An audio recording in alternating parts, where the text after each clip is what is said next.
Hoje a gente vai comparar dois processadores flagship mainstream, o da Intel, o Core i7 8700K e o da AMD, o Ryzen 7 1800X.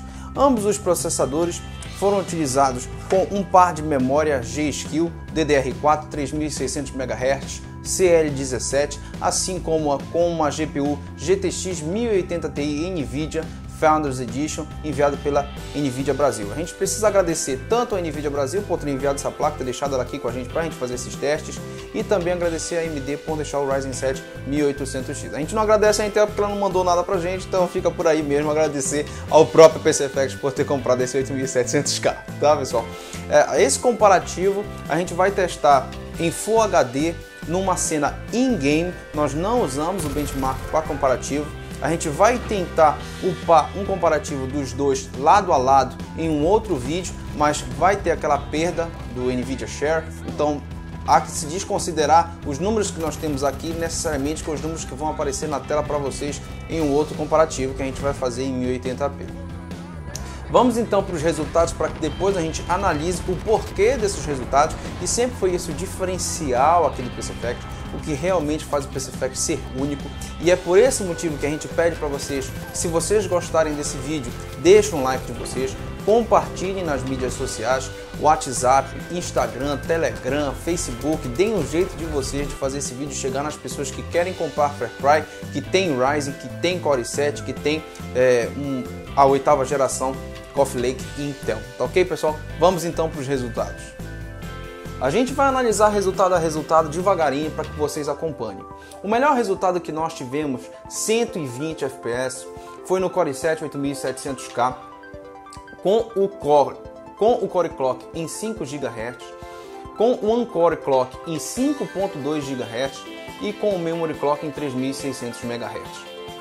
Veja que quando a gente baixa o One Core para o estoque, que é 4.7 GHz, a gente já perde ali 5 FPS e um pouquinho do frame time, ou seja, a estabilidade é um pouco mais comprometida, somente tirando o One Core. Então o One Core aqui nesse jogo tem lá a sua sensibilidade.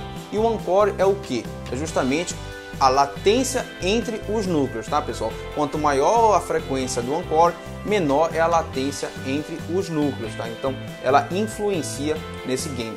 O terceiro melhor resultado ainda é o i7 8700K, com o One Core em estoque, com 5 GHz de Core Clock e com a memória em 2133. Mas olha só quanto que ele rendeu apenas, 102 FPS. Nós perdemos 13 FPS, única e tão somente não utilizando uma memória mais rápida.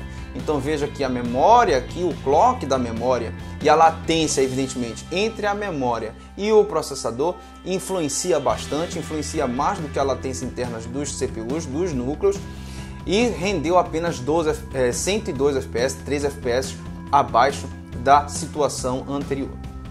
O i7 8700K em estoque com 2133 com One Core em estoque rendeu 7 FPS a menos, ou seja, o single thread, o clock único e tão somente, renderia 7 FPS a mais e um pouquinho de melhoria no frame time.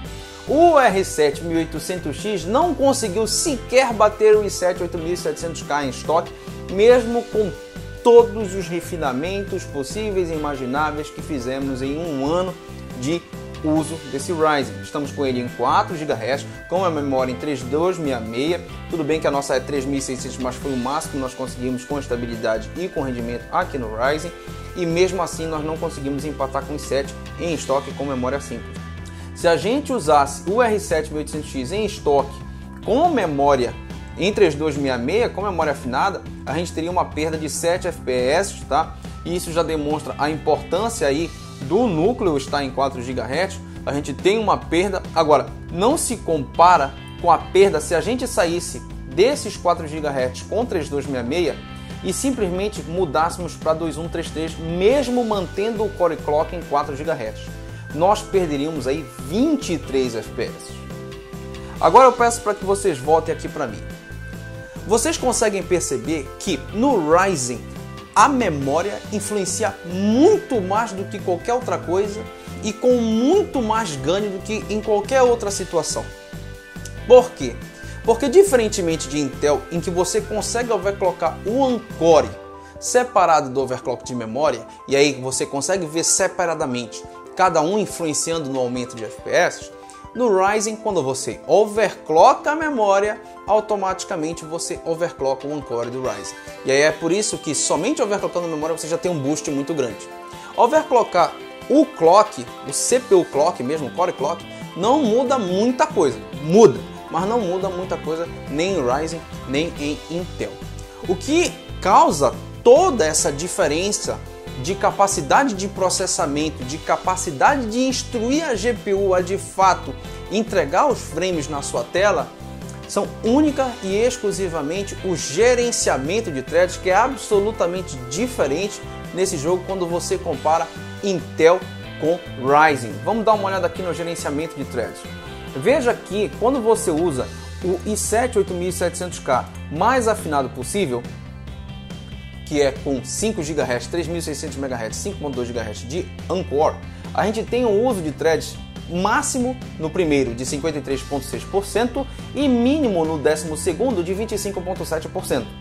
Já no Ryzen mais otimizado da gente, com 4 GHz e 3266 MHz de memória, a gente tem uma discrepância gigantesca.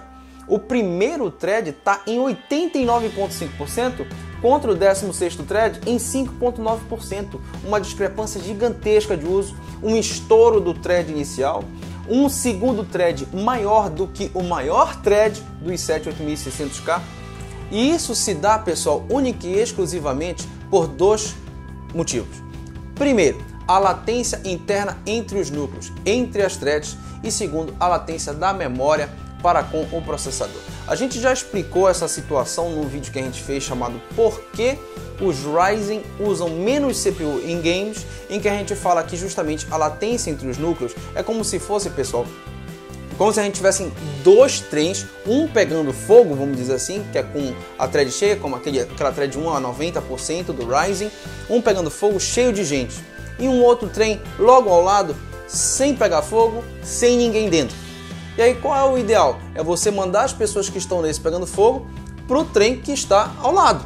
Só que quando a distância entre esses dois trens é muito grande, ou seja, quando a latência deles é muito grande, o sistema operacional, a engine ou o próprio driver do processador pode entender que é arriscado demais você separar as atividades e mandar ela para outra thread. E é isso que acontece no caso do Ryzen.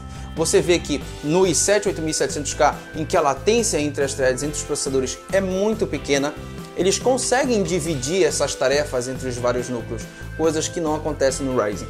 E além disso, a latência de memória, que é a diferença do tempo entre sair um dado da memória e chegar no processador, também é muito maior no Ryzen. Então existem dois problemas aí, que em conjunto e trazendo para um jogo, para uma engine que é sensível a isso, vão trazer problemas de performance no Ryzen 7. Esses problemas de performance são basicamente stuttering, um frame time pior, né? Um frame time mais inconstante, e o meu palpite é que esse stuttering aconteça em um de dois casos, duas probabilidades.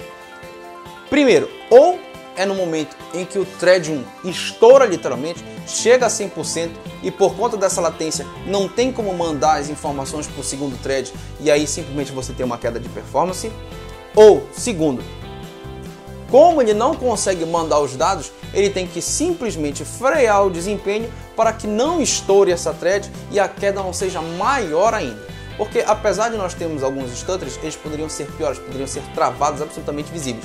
Nem todas são tão visíveis assim, mas o gameplay é absolutamente comprometido. No i7 8700K é muito melhor de jogar, muito mais tranquilo. Além de render mais FPS, usar mais a 1080 Ti, ele também consegue ter melhor estabilidade e consegue chegar ali a 26 FPS de diferença no menor cenário com comparação ao Ryzen 7 1800X. Pessoal, eu espero que vocês tenham gostado desse vídeo, peço que vocês compartilhem ele, peço que vocês deem um like, se vocês ainda não conheciam o canal, conheçam, dêem uma olhada nos vídeos e se inscrevam. Eu espero que vocês estejam também ansiosos pelo comparativo da GTX 1080 com a RX Vega 64, nesse comparativo a gente vai pôr a 1080 Ti, só porque não tem com o que comparar.